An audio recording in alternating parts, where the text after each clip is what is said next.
नमस्कार दोस्तों, आज की वीडियो में चर्चा करेंगे एप्पल इंडिया के बारे में और समझेंगे कंपनी के बिजनेस के बारे में। देखेंगे कि कंपनी का फाइनेंशियल रेशियोज़ क्या आते हैं, मैनेजमेंट का रिसेंट कमेंट्री देखेंगे और समझेंगे कि मैनेजमेंट का आउटलुक क्या है अबाउट ग्रोथ। देखेंगे क्या अपॉर्चुनिटीज़ हमें दिखता है, क्या रिस्क हमें यहाँ दिखता है। लास्ट में हम कवर करेंगे टेक्निकल एनालिसिस के थ्रू, देखेंगे कि क्या चार्ट पैटर्न बन रहा है और हमारा क्या स्ट्रैटेजी होना चाहिए, क्या हमें बाई करना चाहिए, सेल करना चाहिए या होल्ड करना चाहिए। तो चलिए स्टार्ट करते हैं। Apple India is a technology based company दोस्तों, टेक कंपनी दोस्तों, और इनका मेन बिजनेस है ऑन मोबाइल एडवर्टाइजिंग। इनके बिजनेस दो सेगमेंट में डिवाइडेड है दोस्तों। The first is a consumer platform which contribute 97% of the business. Second है enterprise platform, 3% of the business. Consumer platform again B2C जो है, बिजनेस टू कंज्यूमर, वो 97% है।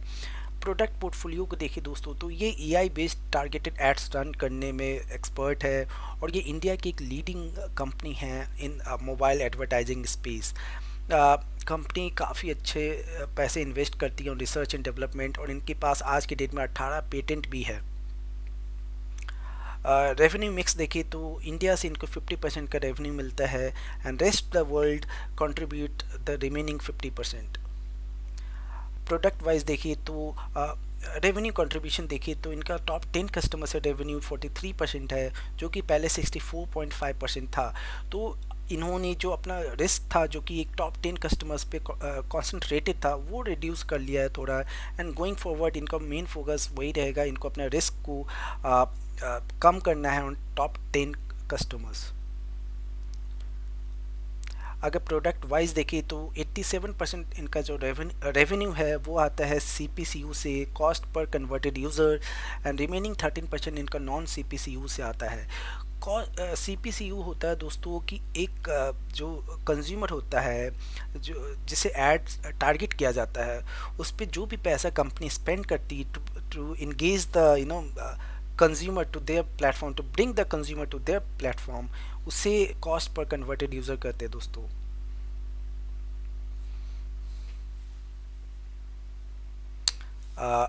अगेन अगर रिसेंट एक्विजिशन देखिए तो company based on their future prospect की और उनके स्ट्रेटजी एंड ग्रोथ प्रोस्पेक्ट देखिए तो उसके according company time to time काफ़ी अदर कंपनीज़ में इन्वेस्ट करती है एंड एक्विजिशन पे भी काफ़ी ज़्यादा पैसे इन्वेस्ट करती है।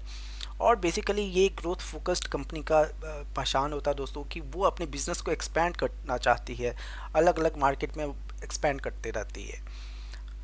तो आप देखोगे रिसेंटली इन्होंने जैम्प का एक्विजिशन किया था। जैम्प बेसिकली लैटिन अमेरिका पे फोकस करता है। तो पहले इनका जो मॉडल था वो प्योरली इमर्जिंग मार्केट पे था, अब इनको ये डिमांड दिख रहा है लैटिन अमेरिका। अभी भी Latin America is also emerging companies दोस्तों, बट वो स्लाइटली थोड़ा अपना जो पोर्टफोलियो है वो एक स्पेसिफिक कंट्री से हटा के थोड़ा दूसरे कंट्रीज पे भी फोकस कर रहे हैं। तो अगेन एक पोर्टफोलियो मिक्स के तौर पे देखा जाए तो ये अपना जो जो कॉन्सेंट्रेटेड है, जो पूरा रेवेन्यू इनका इंडिया पे, उससे थोड़ा सा डाइवर्सिफाई करना चाह रहे हैं। फर्दर इनका future action and growth plan देखे दोस्तों तो Apple is working on 2.0 strategy. तो बेसिकली इनका जो फोकस है on vernacular and verticalisation. Vernacular देखिए तो vernacular enables hyper personalised consumer recommendation and verticalisation enables deeper insight across consumer segments leading to greater ROI। तो वर्नाकुलर बेसिकली दोस्तों जो इनके कंज्यूमर होते हैं, जो तो कंज्यूमर को क्या होता है कि कंज्यूमर के नीड को समझ के उसके अकॉर्डिंग पर्सनलाइज्ड ऐड रन करते हैं, सो दैट जो कंज्यूमर होता है वो उस ऐड पे इंगेज करे और वो कन्वर्ट हो। तो बेसिकली एक जब टारगेटेड एड्स रन करने में ये हेल्प करता है दोस्तों। वहीं वर्टिकलाइजेशन देखिए तो एक यूज़र अगर कन्वर्ट होता है, बाई करता है कोई भी product via their ad, engage होता है, उसके बाद वो स्टडी करते हैं डेटा को, उस बिहेवियर को समझते हैं और फिर उसके अकॉर्डिंग उस कंज्यूमर को ऐड दिखाते हैं। तो ये दोनों जो चीज़ें, ये दोनों ना इनके ग्रोथ को काफ़ी ज़्यादा स्टेबल बनाते हैं, क्योंकि इन जो जो ये इनका जो मेन जो मोट है वो टारगेटेड एड्स रन करने पे ही है।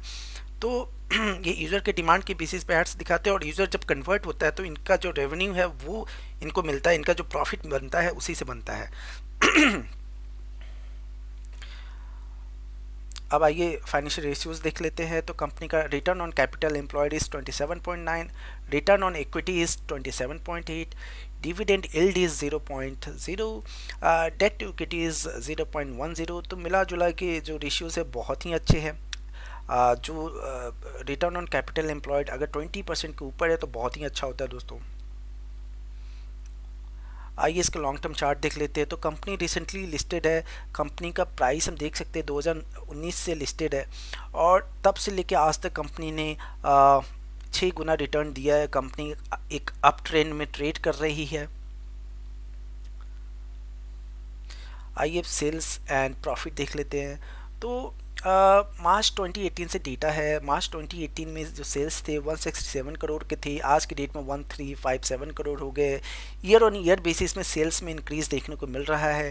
वहीं प्रॉफिट देखिए तो प्रॉफिट में भी ईयर ऑन ईयर बेसिस पे ग्रोथ दिख रहा है। अगर CAGR के टर्म्स में बात करें तो लास्ट 3 ईयर्स में सेल्स 63% के कैगर से ग्रो कर रहा है, वहीं प्रॉफिट 64% के कैगर से ग्रो कर रहा है। OPM देखें दोस्तों तो OPM में एक स्लाइड डिप हमें देखने को मिल रहा है, और इसका रीज़न है because of Russia Ukraine war. इनकी जो डेवलप मार्केट में जो क्लाइंट थे उनका ऐड का जो बजट था उसमें कटौती हुई है, उसकी वजह से इनका प्रॉफिट मार्जिन थोड़ा सा इम्पैक्ट हुआ है। हाउएवर अगर सिक्वेंशियल बेसिस पे देखा जाए, ईयर ऑन ईयर बेसिस पे देखा जाए, तो स्टिल हम देखेंगे कि इनका जो प्रॉफिट है वो स्टिल ग्रो करते जा रहा है। तो बहुत ज़्यादा इम्पैक्ट हमें नहीं दिख रहा है रिसेशन का इनके नेट प्रॉफिट पे एंड प्रॉफिट मार्जिन पे, जो कि अगेन ये दिखाती कि कंपनी कितनी रोबस्ट है और कितनी ज़्यादा रिसेशन प्रूफ है। बैलेंस शीट देखिए तो कंपनी के पास 6 करोड़ का रिजर्व था मार्च 2018 में, आज की डेट में 1301 करोड़ का रिजर्व है। वहीं बोरोविंग्स देखिए तो 0 करोड़ से इंक्रीज होकर 134 करोड़ हो गया है। तो अगर रिजर्व के अगेंस्ट बोरोविंग्स देखें तो वो नाम मात्र का है और वो ज़्यादा कुछ कर्जा है नहीं, तो आराम से ये मैनेजेबल है। शेयर होल्डिंग पैटर्न्स देखिए दोस्तों तो प्रमोटर के पास 59.89% है, FII के पास 14.24 है, TII के पास है 9.13 एंड द पब्लिक के पास है 16.69। तो लास्ट 3 क्वार्टर में देखेंगे तो DII ने अपने स्टेक को इंक्रीज़ किया है, वहीं FII ने स्लाइटली डिक्रीज़ किया है। आइए अब कंपनी का मैनेजमेंट का कमेंट्री एंड आउटलुक देख लेते हैं।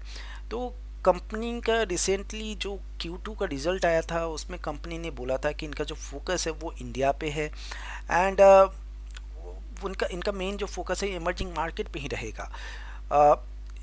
फर्दर क्वेश्चन जब पूछे गए थे कि जो डेवलप मार्केट में रिसेशन आया है उससे क्या इनको कुछ ऐड का जो बजट था वो उस पर कुछ इम्पैक्ट दिखा है, तो उसके जवाब में कंपनी ने कहा है कि हाँ उसका इम्पैक्ट हुआ है, और इनको 3 to 4 मिलियन USD का जो एडिशनल जो रेवेन्यू मिलना था वो नहीं मिल पाया है because of this ad cut. जो रिसेशन चला है जिसकी वजह से स्पेंडिंग पावर कम हुआ है, उसकी वजह से 3 to 4 मिलियन USD डॉलर का एडिशनल रेवेन्यू इनको मिलता, लेकिन वो नहीं मिला है बिकॉज ऑफ दिस। स्टिल इसके बाद भी कंपनी का हमने देखा था कि ईयर ऑन ईयर बेसिस पर ग्रो कर रहा है। फर्दर अगर देखें तो कंपनी का नेक्स्ट जब क्वेश्चन पूछे गए थे इनके मैनेजमेंट से कि इनका फर्दर आउटलुक क्या है ऑन नेक्स्ट क्वार्टर, कि कैसा रहेगा growth and growth prospect and कैसा रहेगा इनका outlook on future in coming quarters. तो कंपनी का कहना है कि with festive season along with balanced budget, जो एडवर्टाइज़र है उनसे इनको ऐसा संकेत मिल रहा है कि वो एक कट फर्दर नहीं देख रहे हैं ऑन एड बजट। तो इनको लग रहा है कि 10% का sequential growth in H2 is possible, और H1 के कंपैरिजन में H2 का जो प्रॉफिट मार्जिन रहेगा वो ज़्यादा बेटर रहेगा। इनका मेन फोकस है ऑन द बॉटम लाइन कि कैसे ये अपना PAT, profit after tax and EBITDA, operating profit margin और बढ़िया इंप्रूव करे। तो रेवेन्यू पे ज़्यादा इनका फोकस नहीं है आज के डेट में, ये अपना बॉटम लाइन पे फोकस करे कि कैसे बॉटम लाइन को इम्प्रूव किया जाए।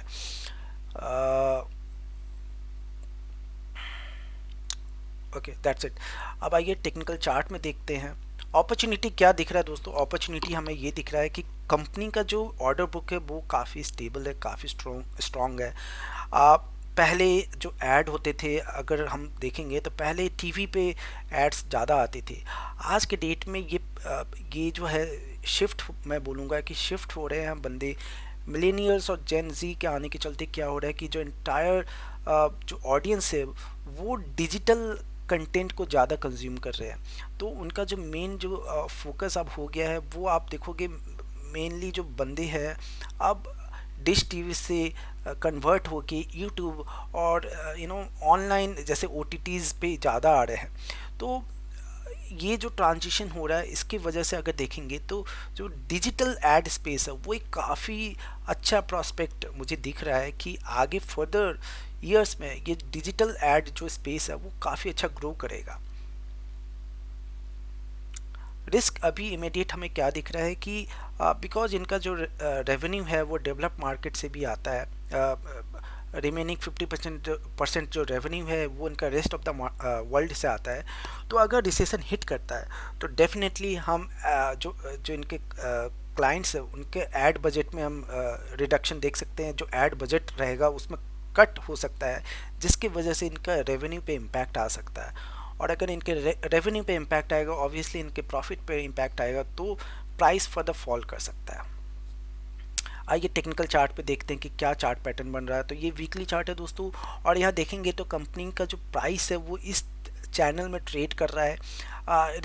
इस वीक का जो क्लोजिंग हुआ है वो इस चैनल की लाइन के नीचे हुआ है। तो अगले हफ्ता देखते हैं कि अगले हफ्ता में ये कैसा यहाँ पर प्राइस एक्शन बनता है। अगर यहाँ से फर्दर रिट्रेसमेंट हमें देखने को मिलता है तो हम 1100 के ऊपर बाई कर सकते हैं। अगर ये फर्दर वीकनेस दिखाता है, अगर इस चैनल के नीचे ट्रेड करता है तो नेक्स्ट जो लेवल होगा दोस्तों वो रहेगा आपका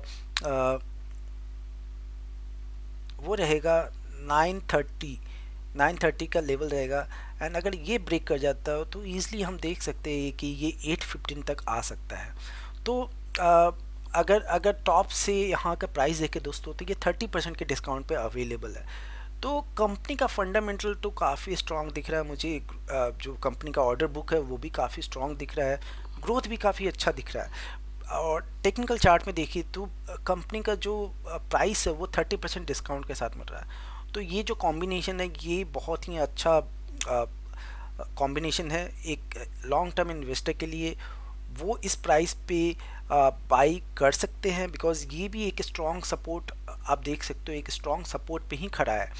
लेकिन सेफ इन्वेस्टर को यहाँ पे वेट करना चाहिए और देखना चाहिए कि क्या प्राइस एक्शन बन रहा है। एंड फर्दर अगर प्लान करना चाहते हैं तो 1100 के ऊपर बाई का प्लान कर सकते हैं। इस प्राइस से मुझे 78% का रिटर्न दिख रहा है और अगर ये 1 से 2 साल में भी मिले तो बहुत अच्छा रिटर्न होगा दोस्तों। आगे बढ़ने से पहले एक डिस्क्लेमर देना चाहूँगा। The information provided on this video is meant for educational purpose. Please do not consider this as financial advice. Please consult your financial advisor before making any investment decision. I hope आपको मेरे views पसंद आए हैं। अगर आए हैं तो please इस वीडियो को लाइक करें, चैनल में नए हैं तो सब्सक्राइब करें। Please do share my video with your near and dear one. And आपको जहाँ लगता है कि ये वीडियो उन बंदे के पास उन बंदों को शेयर करना चाहिए जो अभी भी शेयर मार्केट से घबरा रहे हैं और कंसिस्टेंटली लॉस कर रहे हैं, तो प्लीज़ आप मेरे वीडियोज़ को उन बंदों को शेयर करें। और जब आपको पता रहेगा कि कंपनी का फंडामेंटल्स क्या है, आप किस टाइप की कंपनी में इन्वेस्ट कर रहे हो, तो आप एक अच्छे निवेशक बनोगे। इसीलिए आप अपना रिसर्च खुद करें और अपने रिसर्च करने के बाद ही कोई डिसीजन ले कि क्या इसे बाई करना चाहिए या छोड़ना चाहिए। I am a buyer in this stock. Next video में मिलेंगे दोस्तों। Till that time happy investing and happy compounding. See you, bye.